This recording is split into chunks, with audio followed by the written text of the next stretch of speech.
Oke, jadi aku mau ngebahas tentang gimana caranya nyederhanain bentuk akar.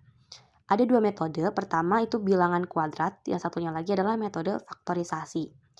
Kalau kita pakai metode pertama, bilangan kuadrat, kita itu harus hafal sama bilangan-bilangan kuadrat. Jadi bilangan kuadrat itu adalah, misalnya nih, perkalian berulang sebanyak 2 kali, tapi yang dikaliin cuma dia aja. Misalnya nih, 1 kali 1. Ya kan perkalian berulang nih, 2 kali nih. Tapi yang dikaliin dia juga kan nih, si 1 ya sama 1 juga dikaliinnya. 1 kali 1 berarti sama dengan 1. Atau misalnya ada 9 dikali 9, 81. Nah, ini kan perkalian berulang sebanyak berapa kali? 2 kali. Nah, ini atau 9 pangkat 2. Pangkat 2 itu adalah disebutnya kuadrat. Jadi bilangan kuadrat itu adalah hasil dari perpangkatan 2 kali atau hasil perkalian berulang sebuah bilangan sebanyak 2 kali nih diulangin ya kan. Jadilah 81 ini adalah bilangan kuadrat. Jadi kelas kita tuh bilangan kuadrat tuh. Terus 1 juga bilangan kuadrat. Ada berapa lagi bilangan kuadrat? Misalnya hasil 4 kali 4 berapa? 16. Berarti 16 itu adalah bilangan kuadrat. Pertama kita harus hafal dulu nih bilangan-bilangan kuadrat. Ya sampai 1 sampai 10 lah. Berarti 1, 4, kemudian 9, 16, 25, 36, 49, 64, 81 sama 100. Nah, itu 10 angka itu aja kita hafal dulu tuh. Nah, kedua itu ada cara faktorisasi. Berarti nanti kita pakai mirip-mirip sama nyari KPK-FPB lah gitu. Pakai pohon faktor. Pertama kita pakai bilangan kuadrat dulu nih. Nah, kalau bilangan kuadrat nih, ini kan akar dari 72 nih ya. Kita tulis dulu deh biar gampang bilangan kuadrat itu ada berapa aja ya. Nah, ini kan udah aku tulis nih. Jadi ini bilangan kuadrat dari 1 sampai 100 ya. Jadi 1 sampai 10 gitu. Perkalian 1 sampai 10 yang diulangin 2 kali gitu kan. Nah, kalau misalnya kita mau pakai metode bilangan kuadrat ini, pertama-tama kita harus nyari ini. Ini kan genap ya. Kita perhatiin ini belakangnya 2. Nah, ekornya itu 2 nih. Kalau ekornya 2 berarti kan dia genap nih, otomatis harus dibagi sama bilangan kuadrat yang belakangnya genap. Kita mulai dari 72 dibagi 4. 72 dibagi 4 itu berapa hasilnya? 72 bagi 4 itu berarti 1, 4, 3, 2, 18 ya kan? Hasilnya 18. Kalau 18 dikali 4, ini 18 sama 4 tuh sama-sama masih kompleks banget kan? Jadi jangan pakai dia. Kita coba gedein lagi, 16 kali. Kalau 16, 72 bagi 16 berapa? Nah, 72 dibagi 16 itu hasilnya adalah 4,5. Nggak bulat nih, jangan juga kalau nggak bulat ya hasilnya. Coba ada lagi nggak yang genap nih? Karena dia genap, jadi kita pilih bilangan kuadrat yang genap kan. Habis 4 terus 16. Kenapa nggak 9? 9 ganjil. 25 ganjil. Berarti habis itu 36. Bisa nggak 72 bagi 36? Bisa. Hasilnya berapa? 2. Nah, ini udah sederhana banget nih, hasilnya 2 nih. Lebih sederhana kan daripada 18. Ya udah kita pilih aja yang 2 gitu. 36 bilangan kuadrat terus hasilnya juga udah sederhana 2. Jadi kalau pakai metode pertama nih bilangan kuadrat, berarti akar 72 itu sama dengan akar dari, kan kita tadi milihnya berapa? 36 ya jadinya. 36. 36 dikali 2 kan? 72 itu hasil dari 36 dikali 2. Kenapa? Karena 72 dibagi 36 hasilnya 2. Berarti kalau 36 kali 2 hasilnya 72. Jadi akar 72 itu karena 72 sama dengan 36 kali 2, jadi akar 72 sama dengan akar dari 36 kali 2 gitu. Misalnya gini deh, aku punya bilangan 6 sama dengan 2 kali 3 gitu. Kalau kita mau nyari 2, berarti otomatis kan 6 dibagi 3. Kalau kita mau nyari 6 berarti 2 dikali 3 gitu. Ini juga sama. Tadi berapa angkanya? 72. Sama dengan 36 kali 2. Kalau kita mau nyari 36 berarti 72 dibagi 2. Kalau kita mau nyari 2 berarti 72 bagi 36. Nah, karena tadi 72 dibagi 36 itu sama dengan 2, berarti 70, untuk menghasilkan 72 kita harus mengalihkan 36 ini dengan 2. Makanya sama aja nih kita ditulis kalau akar 72 sama aja boleh dong kita tulis jadi akar dari 36 kali 2. Toh 36 kali 2 hasilnya 72 kan? Kayak gitu. Jadi di sederhananya itu kayak gitu ya. Nah, dibentuk lebih kayak lebih nggak puyeng kan kalau akar 72, aduh panik ya kita ngeliat di soal. Kalau ini kan kayak akar dari 36 kali 2, jadi lebih aman gitu, ngerasa aman kitanya. Terus kita pisah nih kalau udah kayak gini, akar 36 biar nggak puyeng. Akar 36 kali akar 36 kali 2 maksudnya itu adalah akar 36.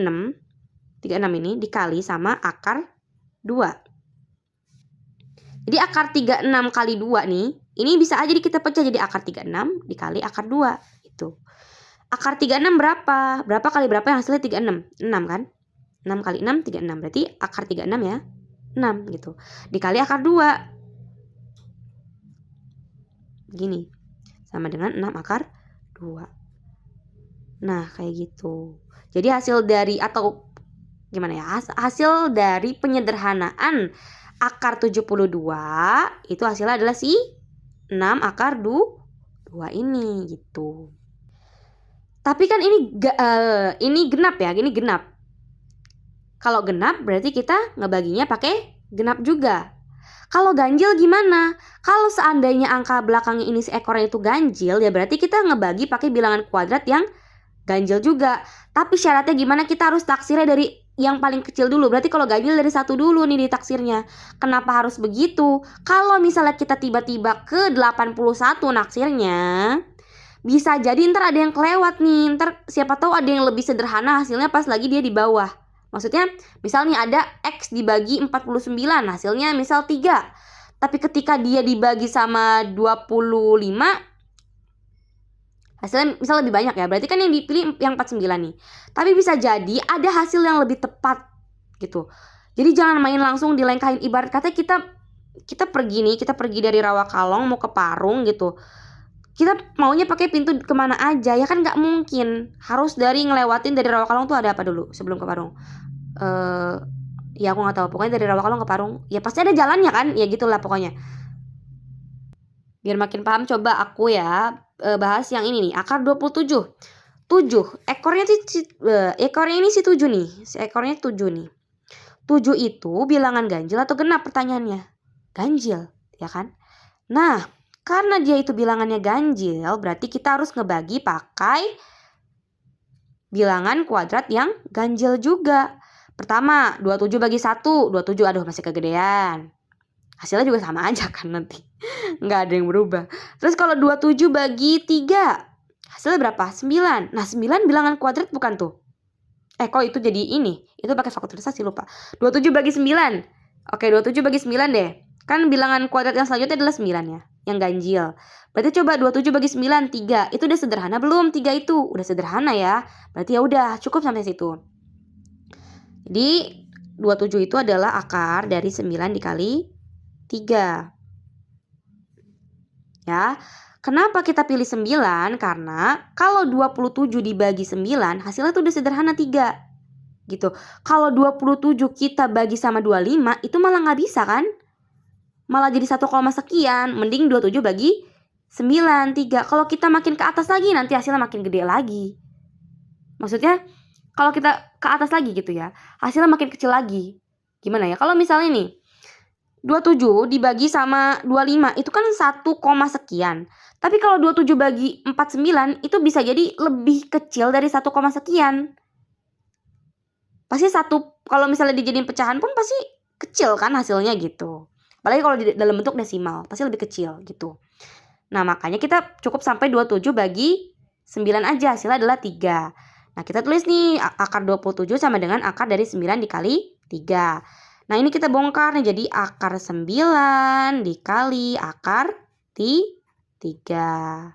Akar 9 berapa? Akar 9 itu 3 dikali akar 3. Nah, ini boleh ditulis 3 akar 3. Jadi didempetin. Sebenarnya ini meskipun nggak ada tanda di sini, ini sebenarnya kali ini begini nih. Cuma biar hemat tempat ya kan. Ntar kalau diulangan hemat kertas. Jadi 3 akar 3 aja ditulisnya gitu. Sama aja kok ini artinya ini 3 kali akar 3 juga nih dia. Sama aja kayak ini. Cuma untuk mempersingkat kertas gitu ya. Kan hemat kertas itu lebih bagus ya. Jadi 3 akar 3 aja ditulisnya. Kalau mau, tapi kalau nggak juga nggak apa-apa boleh. Jadi cluenya kalau yang bilangan kuadrat ini setelah kita bagi nih misal kayak ini tadi 72 kita bagi sama 4 hasilnya masih banyak banget 18. Kalau masih banyak banget kita tingkatin. Oh ini malah jadi desimal, jangan juga diambil kalau desimal. Tingkatin lagi coba. Oh ada nih yang sederhana banget nih 2. Nah ini dia yang diambil gitu. Ini juga sama kasusnya. Yang mana? 27. 27 bagi 1, 27 masih banyak banget kan? Tingkatin lagi kalau masih banyak. 9 jadi 3. Oke, udah sederhana. Coba tingkatin lagi ke 25, malah jadi sederhana banget. Malah jadi 1, sekian. Waduh, udah. Jangan, karena koma-koma males ya. Jadi 9 aja nih. Pas udah nyampe 9 udah selesai. Jadi 9 kali 3 gitu. Nah, masih dengan soal yang sama dengan metode yang berbeda sekarang. Sekarang pakai metode faktorisasi. Kalau bilangan kuadrat tadi itu langsung dibagi sama si bilangan-bilangan di ini nih, 10 bilangan ini. Kalau faktorisasi kita bikin pohon faktor. Nah, misalnya yang tadi soal dari akar 72 tuh sama dengan berapa sih akar 72? Nah, ini berarti 72-nya ini kita bentuk jadi pohon faktor gini, 72. 72 itu coba kita pakai, karena ini genap nih ya, genap. Kalau genap itu pasti dibagi 2. Kenapa? Karena kata Pak Anong, bilangan prima itu dari 1 sampai 100 cuma ada 25 angka. Dan satu-satunya bilangan prima yang genap itu cuma 2. Berarti kalau belakangnya 2 nih, ya udah pasti pembaginya 2. Nggak mungkin tuh pembaginya 3 gitu. 2. 72 bagi 2 berapa? 36. Nah, cukup sampai sini. Kenapa cukup sampai sini? Kenapa nggak kita lanjutin sampai kita dapat, kalau misalnya kan 6 ini bisa dibagi 2 juga ya. 36 bagi 2 itu bisa juga ya. Sampai sederhana banget, sampai bilangan prima. Kenapa nggak sampai bilangan prima?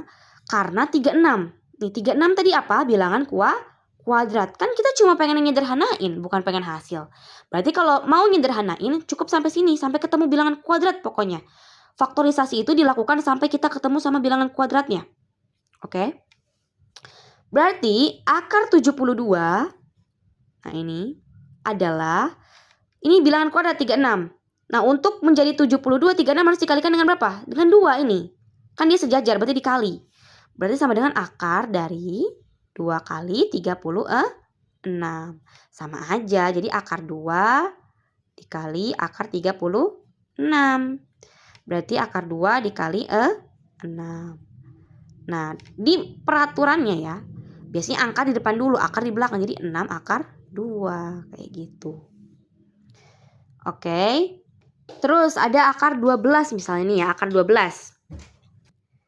Nah, 12 itu kalau kita bikin pohon faktor ya, 12 bagi 2 itu kan adalah 6. 6 ini bukan bilangan kuadrat kan? Terus gimana ya? Udah lanjutin aja faktorisasinya sampai ketemu pokoknya itu bilangan kuadratnya.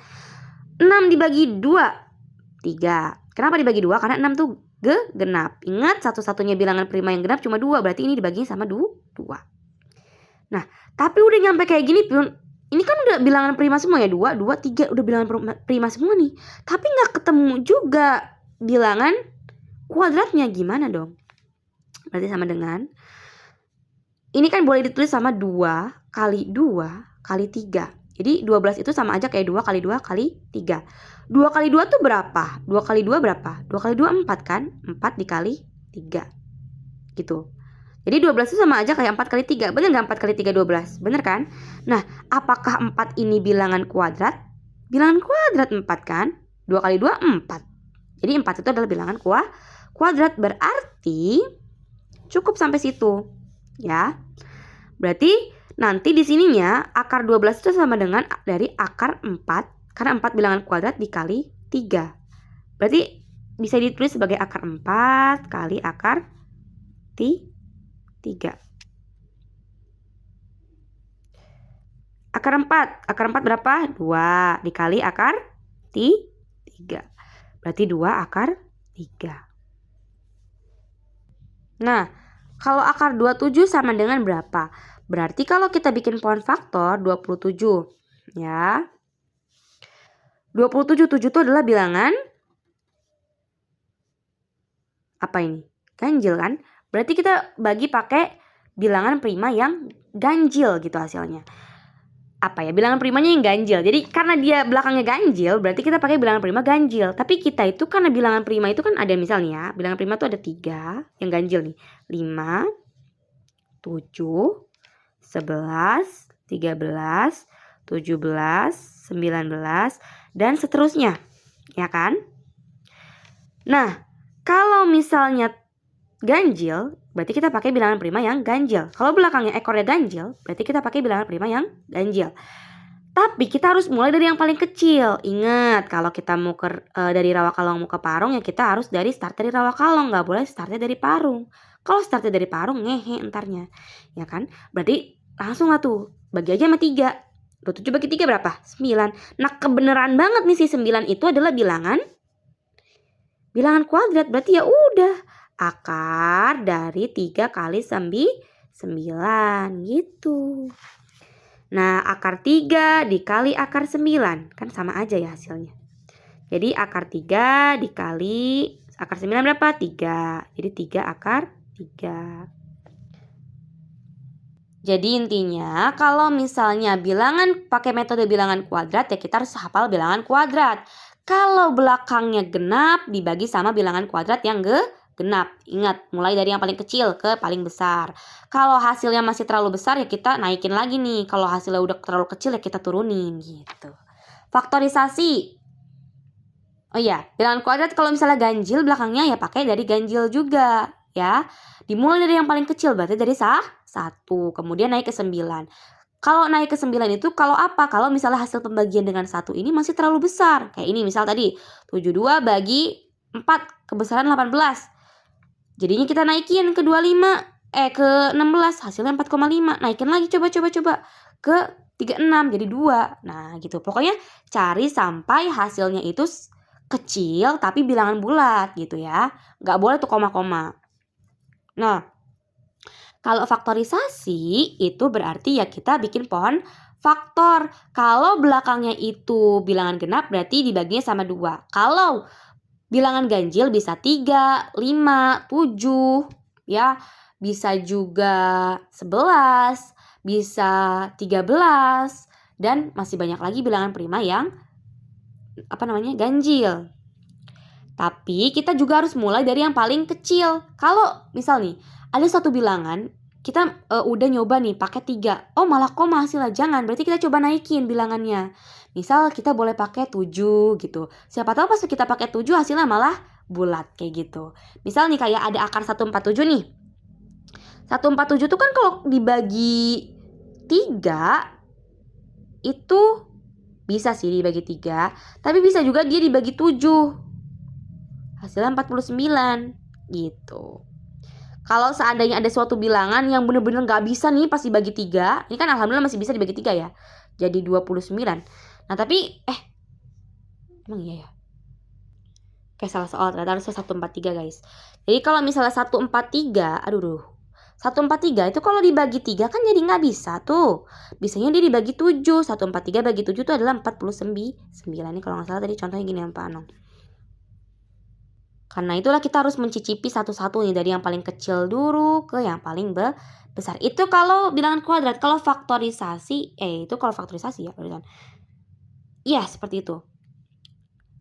Kalau faktorisasi, ya kita jelasin lagi. Kalau faktorisasi itu dia dibagi bilangan prima dari yang paling kecil ke yang paling besar. Ini juga kalau bilangan kuadrat tuh harus dicicipin dari yang paling kecil ke yang paling besar. Kalau ganjil ya sama ganjil, genap ya sama genap. Oke? Ibarat kata kalau ganjil cewek, genap cowok, ya cewek sama cewek, cowok sama cowok gitu. Mainnya bareng sama yang sejenis gitu. Oke, sekarang yang bagian penjumlahan dan pengurangan bentuk akar. Pertama, caranya itu misalnya ada soal 10 akar 48 dikurangi 3 akar 12. Kayak bismillah. Pertama kita samain dulu nih bentuk akarnya. Maksudnya gimana? Ini kan ini nih di dalam akar ini 48, yang ini 12, beda kan. Nah, kalau beda begini bukan berarti 48 kurang 12, kagak bisa. Kudu ini disamain dulu, disederhanain dulu sampai paling sederhana. Ntar sama ini, kudu sama. Jadi bentuknya sama-sama paling sederhana tapi sama gitu. Ya, gimana? Ya udah kita langsung aja nih ya. Jadi akar 48 dulu nih. Akar 48 tuh berapa? Akar 48 itu kalau kita pakai metode pohon faktor nih ya misal ya. 48 itu kan adalah 2 dibagi 2 ya kan? Itu berarti 24.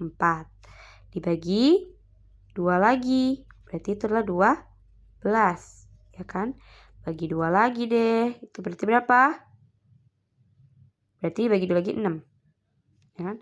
Bagi 2 lagi 3. Berarti ini adalah 2 pangkat 4 dikali 3. Kenapa 2 pangkat 4? Karena 2-nya ada 4 kali. 1, 2, 3, 4. Berarti 2 pangkat 4. Kedua kali 2 kali 2 kali 2 sama aja. 2 pangkat 4 itu adalah 16. 16 dikali 3 sama aja ya. 16 ini adalah bilangan kuadrat. Berarti akar 48 itu adalah akar dari 16 dikali 3. Nah, berarti akar 16 dikali akar 3. Akar 16 berapa sih? Akar 16 itu adalah 4. Dikali akar 3 berarti sama dengan 4 akar 3. Pertama kita cari bentuk akarnya sederhana. Berarti bentuk akar paling sederhananya nih di dalam sini nih, di dalam akarnya itu adalah akar 3 nih ya. Gimana caranya biar 12 ini jadi paling sederhana dari di dalamnya tuh juga akar 3 gitu. Gimana caranya biar si 12 ini bilangan yang ada di dalam akarnya cuma 3 doang, bukan 12. Oke, berarti kita sederhanain juga dong, mau gak mau. Akar 12 T sama dengan dari akar 4 dikali 3. Bisa ya? 4 kali 3. Lanjut, sama dengan 2 kali akar 3. Karena kan akar 4 itu adalah 2. Akar 3 ya akar 3. 2 kali akar 3 berarti 2 akar 3. Apakah sudah selesai? Ya belum dong. Ini kan cuma nyederhanain doang. Nah, kita lanjut nih. Ini tadi soalnya 10 akar 48. 10 akar 48 tadi aku bilang kalau misalnya nggak ditulis nih berarti sebenarnya di sini tuh ada kali nih. Tek titik gitu atau ada tanda kesilang sebenarnya kudunya. Cuma biar ngehemat kertas makanya di 10 akar 48 doang ditulisnya.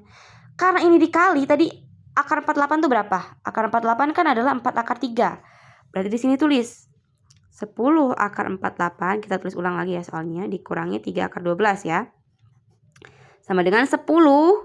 Karena ini nggak ada tanda berarti dikali. Akar 48 tadi sama dengan 4 akar 3. Ya kan? Dikurangi sama 3 dikali berapa? 2 akar 3. Ya. 10 kali 4, 40. Akar 3-nya ngikut. Ya. Dikurangi 3 kali 2, 6 akar 3. Nah kalau begini berarti 40 kurangi 6. Akarnya mah tetap akar 3 gitu. 40 kurangi 6 berarti berapa? Berarti 34 akar 3. Hasilnya segitu. Kalau penjumlahan itu juga sama. Cuma tandanya doang yang beda nih.